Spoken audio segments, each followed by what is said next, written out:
welcome back to the show, everybody. I'm joined by none other than the East Meets West podcast host. I got Beau Martonik on the show again. Beau, it's a little bit of different time frame, man. I'm usually getting you in the summer. It's nice out. We're gearing up for hunting season. That we're postseason right now, I guess you would call it. Dude, it's a pleasure to have you back on. Yeah, Jeremy, thanks for having me back on, man. It's always exciting to get to talk to you. And honestly, though, I can't complain. I mean, the weather's been pretty dang good as far as temperatures and stuff, and been stretching the legs a little bit. I've been gone traveling and stuff for about 3 weeks, and finally getting back out in the woods and going to hit it heavy this month. And the other day, I just went out for a walk after I got done working, and it was like just felt so good. Like I actually love this time of year even better than the summer, to be honest. Oh yeah, I'm with you. This is like obviously the fall because of hunting season, but that temperature range, like where we're going right now, like in that 60s, light 70s here actually today when we are recording this, which is nice. And like you said, it's the best time to get out there. I was looking back at some of last year during this time frame, and now is when I really hit it hard with some scouting. And so I have some days planned where after school and some weekend mornings or afternoons when everything family's all good, I could head out for a couple hours, which I'm excited about. But dude, so like you just said, you're stretching the legs a little bit. What's new, man? Like, are you finally re-energized after the season that we all had, and especially that you had? Are you feeling like you're getting back in the swing of things a little bit?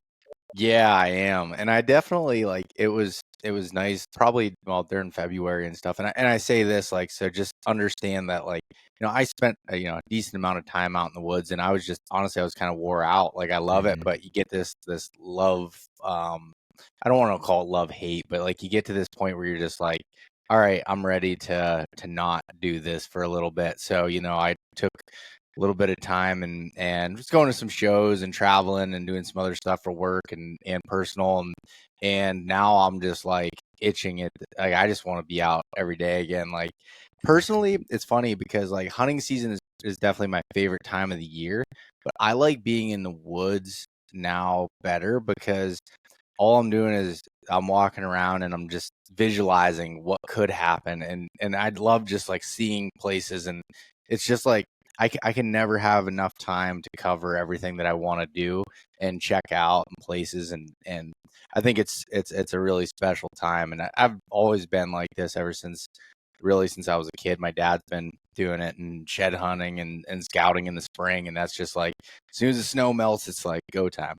Yeah, that's awesome, dude. Well, I had Clint on the podcast, Campbell, a couple weeks ago. And he mentioned that. He mentioned how, when you get away from something for a little bit, your heart grows fonder for it. And I couldn't agree more with him on that. And that's exactly like what you said. And it's tough, man, because you're fortunately you're in a different little position than most of us. So it is important though for you to find that space, to get away for a little bit, because man, it's obviously for me being a teacher, it's great. You get those summers off, but man, I need those summers, that month and a half. It's not full 3 months. It's literally a month and a half, because I'm then re-energized to go back, right? You have that little bit of time off. And the same is said for you, even though we love this, we're so passionate. We think, eat, breathe, everything hunting, but man, you still do need that little bit of a break.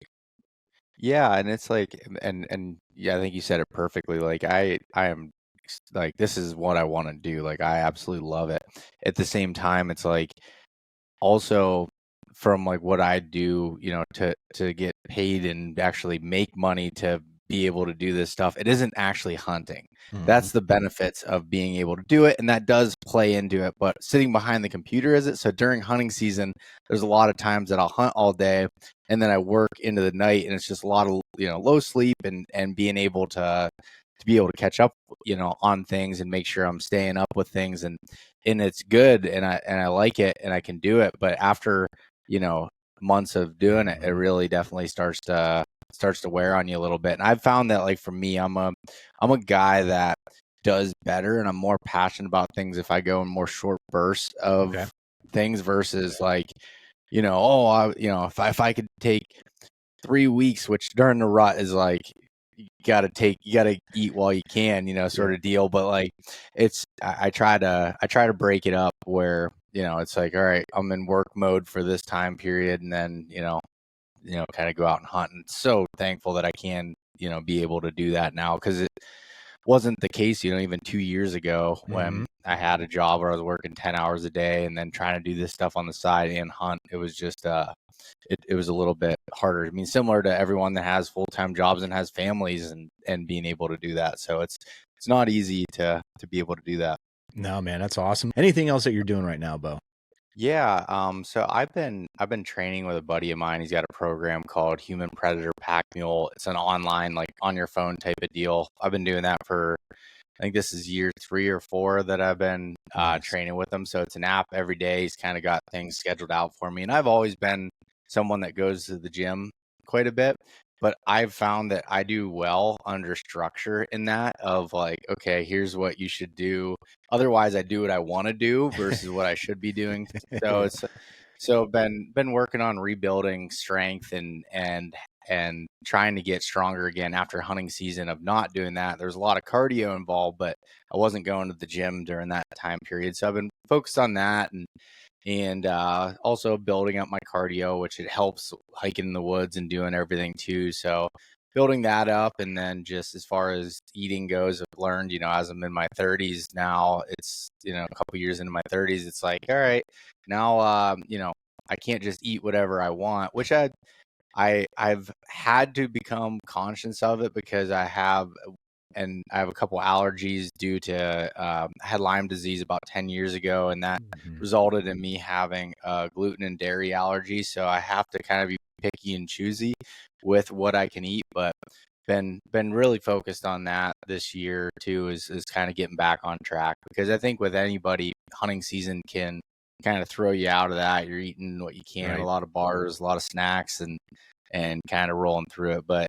man, I love getting back into that routine of things. Like right before I got on this podcast here, we're recording in the morning, and I just got back from the gym, and so I make it a point to go there about 5 days a week, and we'll go out and Saturday and Sunday spread the legs a little bit for longer walks and stuff. So it's always doing something throughout. And I think that's like one of the biggest things for me that's helped, is like I've never had like the most strenuous training program or anything, but it's just the consistency of it, of even times when I'm really busy, it's, even if I can get in 15-20 minutes of doing something, even if it's mobility work or whatever, I just feel like that's slowly pushing that ball down the road versus staying still. And because I've been in that habit of the past of like, oh man, I can't get an hour workout in today, it's not worth it. Well, it can be. It's just, you gotta keep doing it. And that's something that I've learned, and that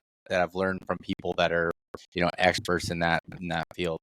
Dude, it is really important. This was probably the best year coming out of a hunting season that I felt. I was like, okay, I'm not like 10 levels behind the 8 ball. I'm only like 3. I mean, that was the good thing. Just having that a lot of success early on. It was like, okay, the downfall was I wasn't hunting as much, but I had success. So it was like, okay, now I'm not spending all day eating this. It wasn't that type of ordeal. So that was good. But that's like even a good thing to chalk up for helping people with out down the line. I mean, that could be a really cool thing. Like, hey, obviously there's stuff out there, but I know that's a passion. Like you said, you've been working out for the last couple of years. That could be a pretty cool little segment for you to dive into. Hey, this is proper nutrition of, especially like you said, you got to be really careful with some of your allergies and along those lines. So I like that, because even I remember you having Glitsky on the podcast. I think it was the one you did with him at TAC, like either not this past summer, but the summer before, I believe it was. You guys did talk a little bit about like snack stuff, and it is important because, hey, if you have you dump out a lot of energy while you're up there, you're kind of like, you're lagging, right? And then that's all you need to not have when a big buck comes through or something like that. You're not mentally focused, right? You got to be focused up there. Exactly. And also, like, if you don't have the right nutrition in your body, and like one of the biggest things for me is like I eat a good amount of meat and have like a good on that stuff, and I don't snack a lot except for chips, or like my thing that there's nobody's gonna take that away from me. But other than that, I don't eat candy bars or do anything along those lines. But I have noticed that is actually my girlfriend's the one that told me this, but that I don't eat enough vegetables. And it was like, so I've been trying to add that in because, if you don't have all those right vitamins, nutrients in there, well, your immune system can crash. And I've noticed every hunting season I get sick at some point after I'm wearing myself down and thin, and then all of a sudden you're sick for a week. Yep. So that's been kind of a focus that I think it is really important to make sure. It is hard to stay on balance, through a long period of time and be consistent with it. And that's why I'm not a huge fan of like extreme diets or anything. It's just like, okay, what can I do? Just little things that can help me, that are sustainable for a long period of time to be able to do, versus going all out for something and only can do it for 2 months because it's not sustainable. And then you just fully go crash back into the, a bad routine. Yeah, no, man, that's good stuff. So Yeah. the last time we talked, though, we talked about rut hunting 101, but the other aspect that we did mention before we got into all that type of stuff was really, just because I asked you, I love the things you've been doing, right? And to try not to put stress on yourself. And obviously during those timeframes, we always talk as content creators, podcast hosts with these people. It's so easy to do it when we're not in the heat of the moment, right? Like, yeah, I'm going to sit there and say, I'm not going to put stress on me, but man, when it is, end of November and you haven't filled whatever tag, you do get stressed, right? We know that. How did things unfold for you with that? Just because, again, I know we talked about it, like you mentioned, following your gut, talking to your good close friends that really help you out, and that is, I think, critical to have those good support systems there. But like this past season, what did you learn from that, and how are you going to utilize those feelings, those emotions for next year even as well? Yeah, and I'll speak specifically on Pennsylvania because that was the state that I definitely struggled the most in. Mm-hmm. But when I look back at my season, I had the best year that I ever did without, and I didn't fill a tag, which is the first time that I haven't done that in a long time on a buck tag in Pennsylvania. But what it really came down to was I failed on the execution side of it, where when it got down to the moment of truth, where there was one in November, I finally got a shot at a buck that I wanted to. And during the rut, sitting on the downwind side of this blowdowns where I knew some does bedded, and I spent too much time trying to figure out if the buck was big enough that I wanted to shoot. And because it was just kind of, things happen fast, especially it's in the timber, it's thick. It's like trying to, and I missed my first window, and then it got to the second window, and I decided that I was ready to shoot, and I shot. I thought I made a perfect shot, and from what I found out was I hit him, in the shoulder, and I had zero penetration, which was wild to me. And I don't know if I deflected off some briars that were kind of there that I didn't see in the low light, or what it was. I really don't know. I don't have a good explanation. I've tried to play it back in my head. It's funny, I had 2 cameras running as I was filming it, and I didn't get either. As soon as he stepped out of the frame is when I shot, of course. That's how I typically do it. But like, I don't know what happened there, but it really, that really eats at me. And then when it came to, so that was kind of the end of, I spent a couple days looking, even though I talked to a couple dog trackers, and the way the deer reacted, and I could see my nocturnal hanging at his feet, like literally it hit and just like folded over. For anybody that's listening, I'm doing it on the video, but it went in and just like dropped, like barely even penetrated at all. It was kind of getting like snagged with a jagger, and so I don't know what happened there, but I spent a couple days looking, and then got back into hunting a little bit, and then went to West Virginia, which I did find success there, which was awesome. But that was the end of archery season, and coming back into rifle season, I got into it, and I was just making some stupid mistakes. I saw multiple mature bucks that I would shoot, and then I ended up missing one, and with a gun. And then I didn't, after I missed one, I was not very confident, so I didn't take a shot on another one that I probably should have, because sometimes you have to make situations work, and I was trying to wait for a perfect shot, and I didn't have it. And it's just really, to me, like when I look back at my season, it was like, okay, I got in the right positions multiple times. It was like I did not I was not acting like a killer in the aspect of I was folding in the times when I needed to be able to capitalize. And really, every year you only have one or two opportunities to be able to make it happen if you don't capitalize on it. And that's kind of the nature of it. Right. So, and then it really just continued to roll kind of downhill, or I don't know if uphill or downhill from there, where I went to Ohio in a late muzzleloader season, and it was pouring down rain, nasty weather, and I had an opportunity at a really nice buck at like 40 yards, and my gun didn't go off. So that was, and it wasn't the gun's fault. It was mine that I forgot to put some tape over the barrel. Well, I didn't forget to put the tape over the barrel. I forgot the tape, and I didn't.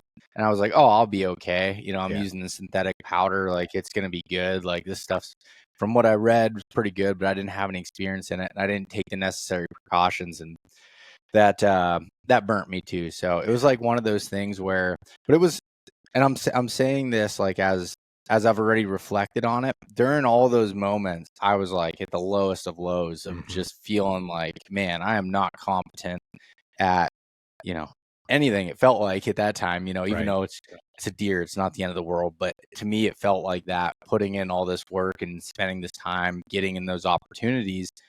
And, even through archery season, I kind of glanced over some things, but had some other opportunities where had a really nice buck in end of October at 25 yards. And I was like, I don't think I'm going to shoot him yet. I'm after this one buck. And, I go back and forth with this, because depending on what your goals are, like I am totally for if you have a goal of like you want to shoot a specific buck, but you got to be okay with not filling your tag doing that. And honestly, I don't know if I'm at that point where I'm okay with that. Like I'd like to shoot deer, and it's just, there were some things that I reflected on, and I'm like, man, I messed up there. But when you look at it, it's like, all right, I learned more this year because I hunted all the way through January than I probably would have if I would have filled that tag October 30th. So when you think about it that way, it's like, it's all going to help me, going forward. So, dude, that is awesome, because, and I'm going to preface this by saying next year, the 2024 season, you're going to have a slammer of a year. And just because I went on record at the end of my 22 season without killing a buck, where I went on and said, listen, this was one of my most successful years. That was probably the year where I grew a lot. I got in, saw more rack buck, and saw more sun. I put myself in better positions. This year, I killed 5 deer in 3.5 weeks in the state of Pennsylvania. I went to Ohio, saw a bunch of good deer. So man, next year's your freaking year where you're going to just slay like a crazy guy. Well, it's funny because you have those, and you go through these waves as a hunter, and in 2020, 2021, 2022, I felt like I could do nothing wrong. And it was just like, especially 2021, the first 2 days I hunted in 2 states, in Pennsylvania and New York, I killed bucks and had opportunities in West Virginia. And it was just like, felt like I was doing everything right. I was on top of the world. And then all of a sudden things start, it just goes in these waves, and being, and I think, even the best hunters in the world go through these exact same things. It's just the ones that continue to be good and do it, just ride those waves and figure it out. And that's, and don't give up or get discouraged during it. And it's so easy to sit here and say this on a podcast versus actually going through it and live it. And I think anybody listening can relate to that. But, and as I'm speaking about this, it's like, oh, I'm speaking about it as if this is the whole world is shooting a deer, and it's not. But when you put so much effort and you're so passionate about things, it feels that way at times, and it bleeds out. And that for me is just like, I think there's definitely a fire lit with me now. And one of the things is like, man, the execution standpoint of going through it. And I actually even said it before this past season. I was like, I need to shoot more does, because that helps me get into that position of the killing aspect. Problem is, don't see too many does Right. a lot of times. But I will say in the areas that I hunt, the population has been getting better the last few years, and I'm starting to see more deer. So I feel more comfortable with shooting a doe in an area and not feeling like I'm, hurting the population in any respect. So that's kind of where I think some things that I'm going to work on this coming year is just is trying to practice more of being in that situation and how to do it. And even with the one thing that I really want to work on is like, okay, I can be pretty good at shooting my bow. When you know a range, you can go and do that. But just going through and I've done this before, but just throwing arrows out in the yard in random locations, picking up, leaving everything set, not ranging and shooting it and trying to guess and do that. And shooting local 3D courses can help you with that as well, to be able to do it. And I love going to the TAC events and shooting, long distance. And I think it does make you good at closer, but it doesn't help you for, prepare. And there are courses that they have there, but I always go to the long range courses because they're the funnest. So it's kind of my own fault, but to go and shoot some more of the realistic scenarios. Okay, there's a branch here. What's the arc of my arrow going to do? What's going to happen with this? And being able to work through it. And I think that's what's so fun about it is there's always things to work on and there's always things to get better at. Yeah, no doubt. So let me just ask you this though, like when you looked at your success in West Virginia and your trials and tribulations going through Ohio and PA, man, like how did you navigate through like those ups and downs? Because like you said, like, man, like the execution you had in West Virginia was awesome to watch. Like I was impressed, man. Like that was so cool. Obviously it's a different style hunt, different things that you did. But like you said, you're at the lowest of lows. How did you navigate to kind of continuously push on and get through all that, man?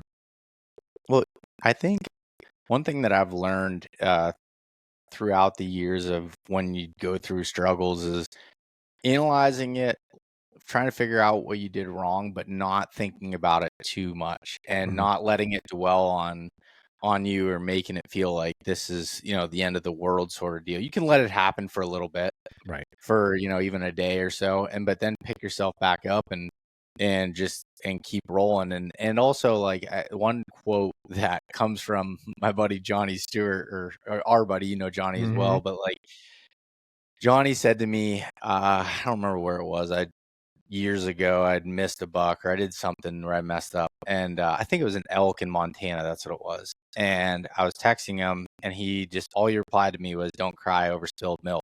Yeah.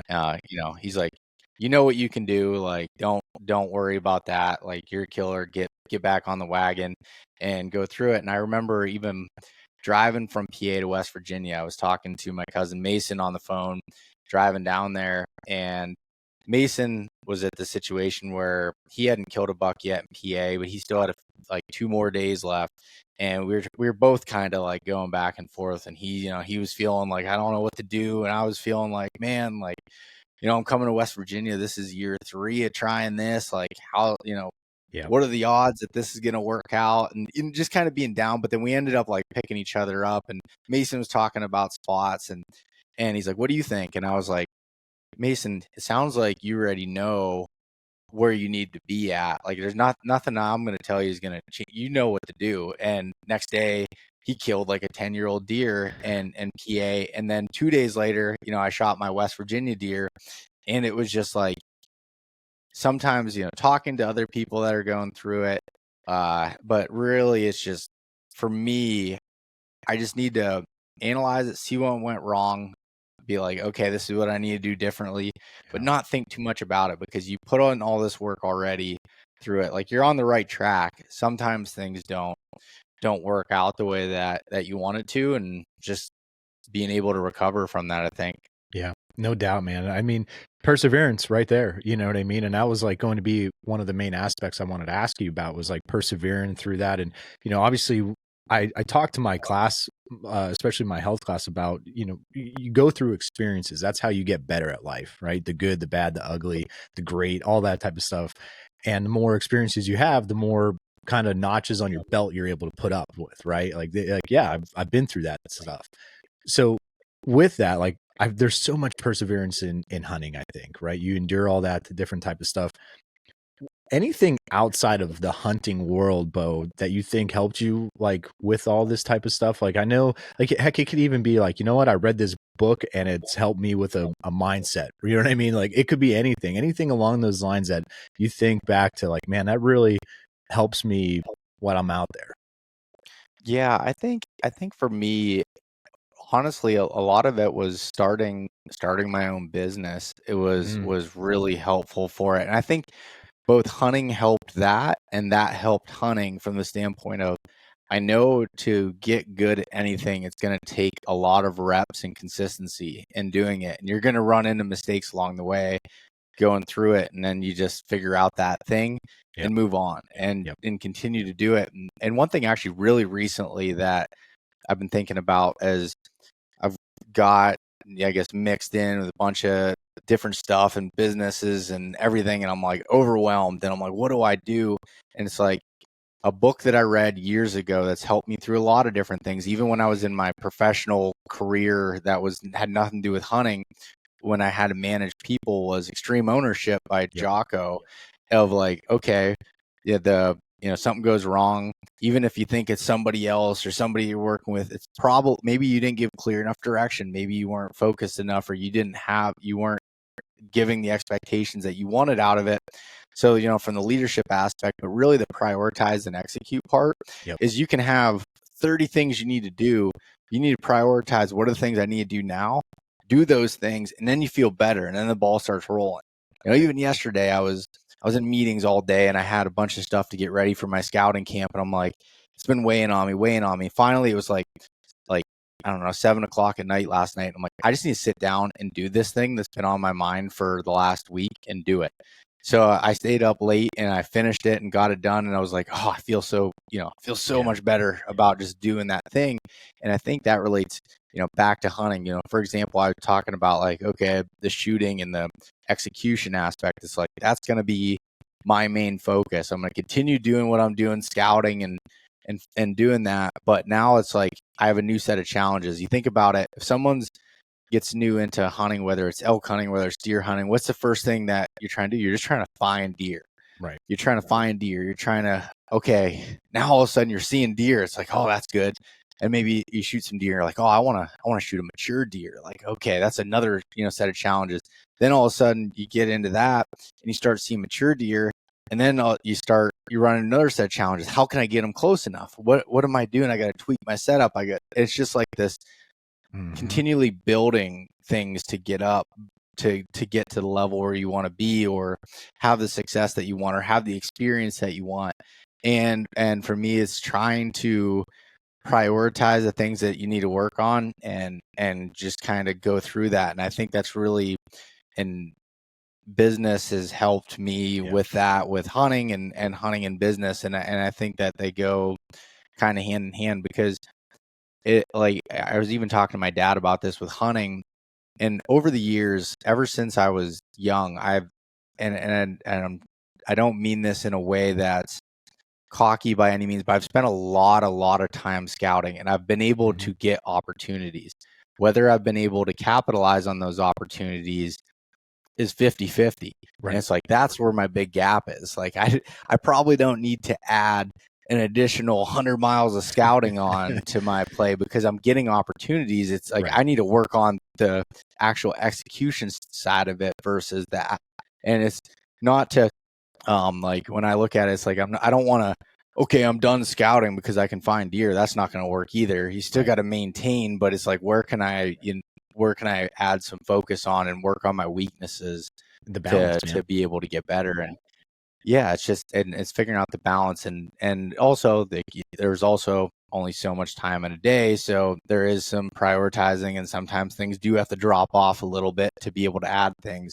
Right. You can't just add, because there's only so much time, and there's so many different priorities and things that you have to be able to do in life. So it's like, okay, to do this thing, I got to take away a little bit from this, and to be able to add to it. So that's kind of my mindset, and don't always do it perfectly, rarely do it perfectly, but it's something that I strive for to do at any aspect of my life. Dude, that's all really good stuff. And the one aspect that I think the key word there is being able to adapt, is being able to adapt to your situation because you're scouting, you're running a business, you want to execute certain, like you said, practice now of the shot execution at the end. So running all these different businesses and different things that you're doing, Bo, is you have to adapt. And we take that into, I think, is one of the most critical components to a really good hunter is being able to adapt. Whether it's the tactics, whether it's the strategies, whether it's the man, I just missed on this buck, but it's the middle of the rut, and 5 minutes later, I knocked another arrow, and another deer comes through that is going to give me the shot opportunity. I have to be able to adapt and overcome those situations, those tough things.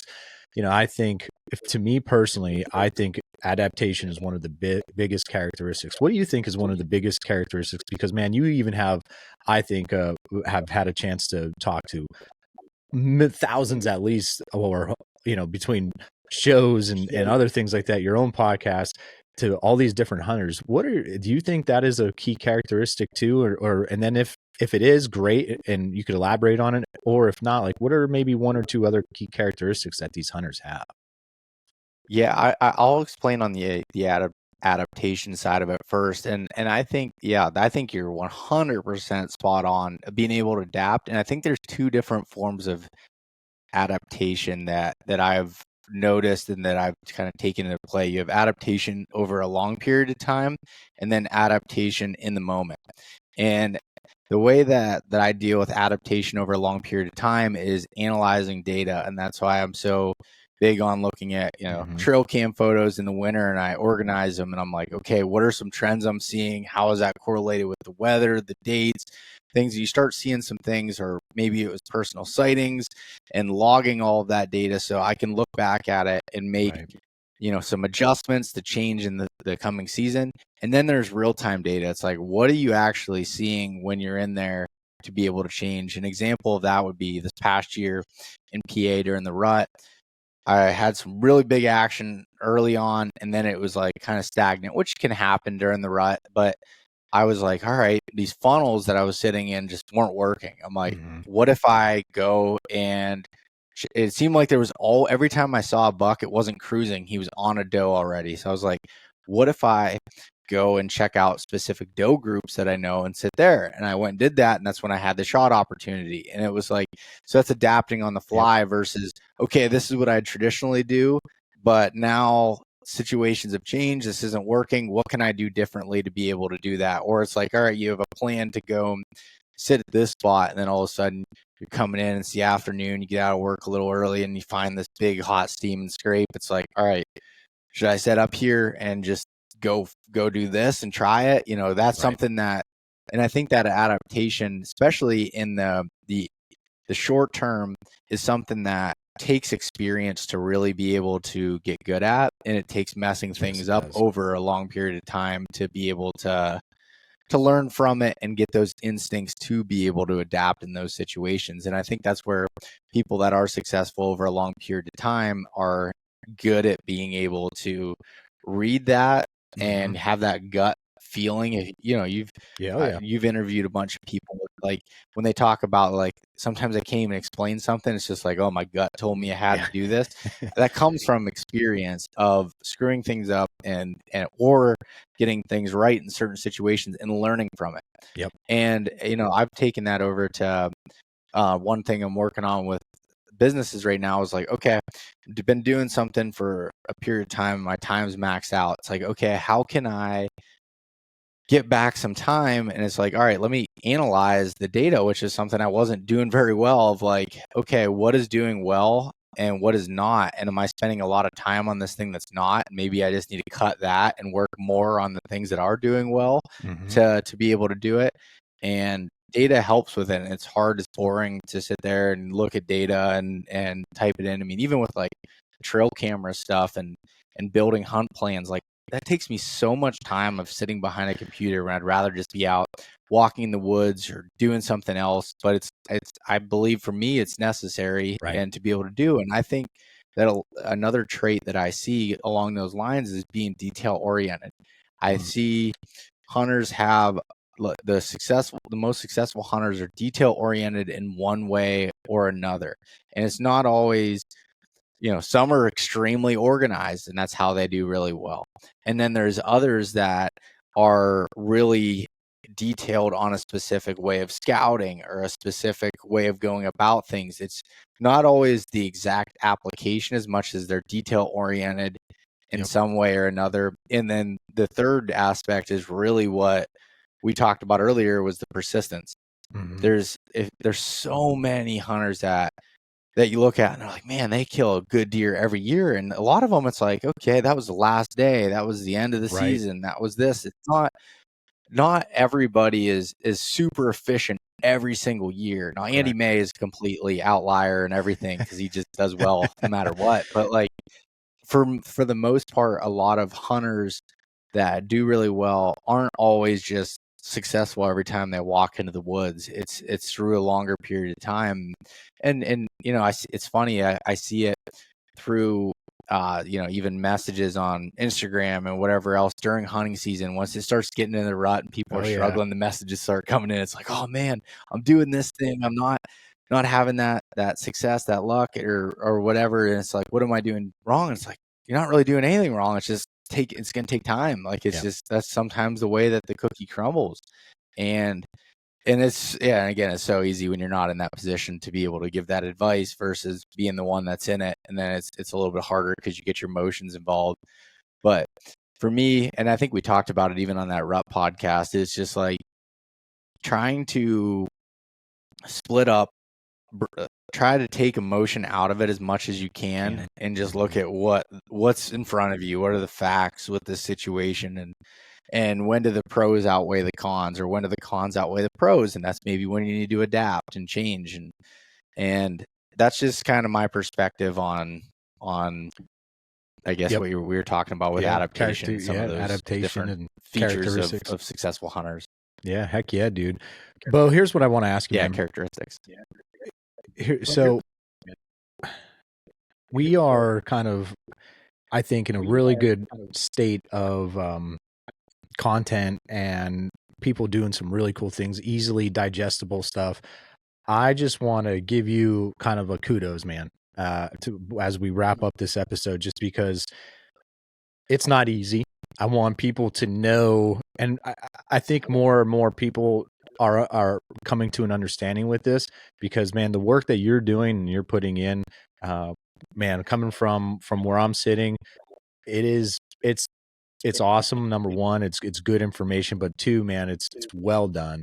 I just want to just say, I hope you continue to thrive, come up with more ideas, because man, it's awesome to see the success and I'm really happy for you. So with that, what are some things you're looking forward to this upcoming spring, this summer? Any cool experiences that you are able to share to maybe bring to the table? Yeah, no, I really appreciate that, man. And I do put a lot of work into it and try hard, but it's like, to me, what kind of fuels that to keep just rolling with it is hearing people that have found success or have helped in some way, or even if they haven't found success from the standpoint of shooting a deer, but just like, oh man, you made me love hunting again from getting out and trying something different and just going exploring in the woods versus, hunting the same 40 acres that I've hunted my whole life and doing that. And that's really had me thinking a lot here of like, all right, how do I want to go forward in the future of it? And I have my scouting camp that's coming up here at the time of recording this, next weekend.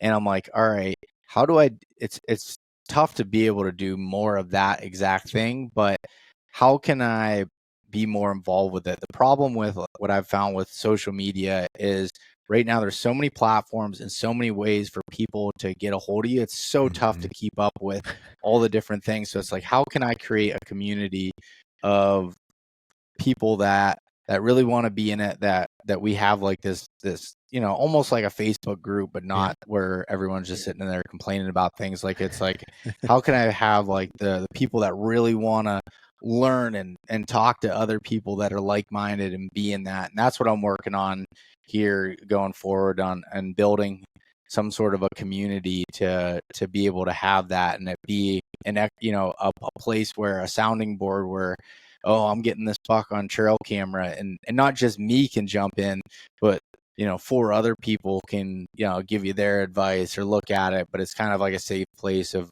being able to talk about it versus, throwing a trail camera picture on Instagram and having 4 people that know where you hunt and are trying to get in there, and, just being like a kind of like a hunting camp in a virtual world. And then the other aspect of where, and you'll kind of see it surrounding the community aspect, is one thing I want to work on this year is I'm definitely going to put together a film that's around deer camp, and I want to do more meaningful things that aren't just like, oh, go watch Beau hunt, which I don't do a whole lot of that to begin with, but like try to find ways that are telling stories that are meaningful, that can help kind of bring that passion and bringing back that deer camp culture that's been such a big part of how I've grown up, and bringing that to fruition. So those are some of my main goals kind of for like the content side of it coming into this year. Awesome, man. Dude, that sounds awesome. That sounds really cool. And I look forward to, hopefully I could be a part of that in some form or fashion, whether I'm a member in there and I could see, because like you said, I love education as far as that side of things go, continue to learn and grow and get better. And I think that's what exactly you're striving for in that situation as well. And bringing the love and things of deer camp back together. It's awesome to see, Beau. I appreciate your conversation, man. I look forward to follow along, continue what you're doing. Obviously, if you're not following Beau, check him out over at the East Meets West podcast.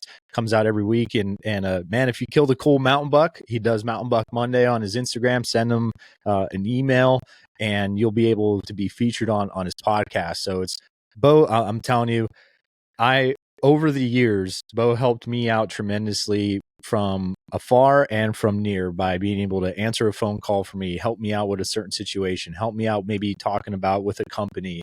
Beau, you are a good individual, man. And I just want to thank you for all the good things that you've continued to do, but have done within our community. And dude, you keep it up, brother. Oh man, I appreciate that. That's too many nice things to be able to comprehend. Man, I really appreciate that, and love seeing what you've done with this podcast and continue to do it, because it's not easy. Like you said, there's a lot of work that goes into it. You have a young family, teacher, and then trying to do your hobbies and keep everything rolling together. It's not easy, man. So a ton of respect.